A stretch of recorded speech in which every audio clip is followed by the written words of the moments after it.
Yes, I am now assuming as the elected mayor of the city of Cebu.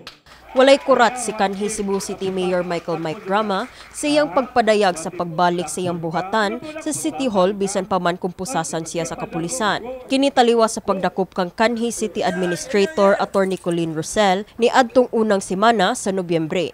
Sa pagpusas nila ni Colleen, sama na sa gipusasan ko.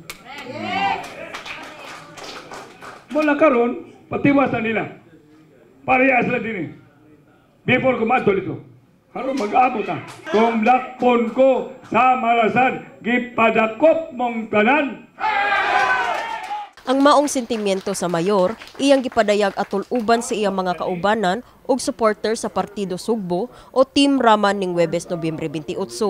Samtang si Police Colonel Antonieto Cañete, City Director sa Cebu City Police Office, andam sa resulta sa investigasyon kalabot sa kasong gisangat ni Russell Kania.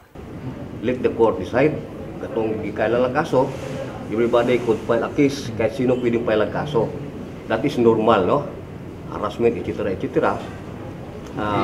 The question, is there merit to the case or cause of action?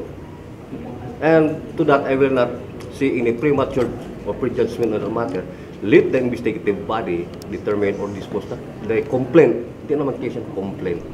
Saad ni kanhi Cebu City Mayor Mike Rama og sa iyahang mga kapartido nga mobalik siya sa City Hall aron personal nga bawion ang iyahang pwesto isip mayor sa dakbayan sa Sugbo.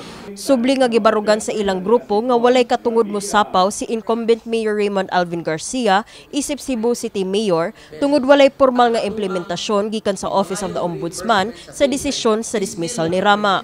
Dugang sab sa iyang anak og legal counsel nga si Mikel Rama nga wala misunod si Garcia sa saktong proseso sa balaod.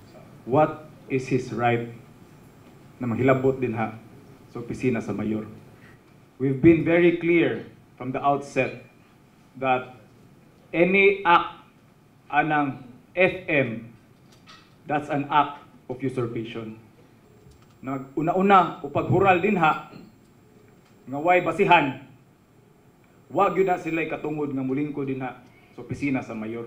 Kini si Eliza May Piñaranda, alang sa My TV, Cebu.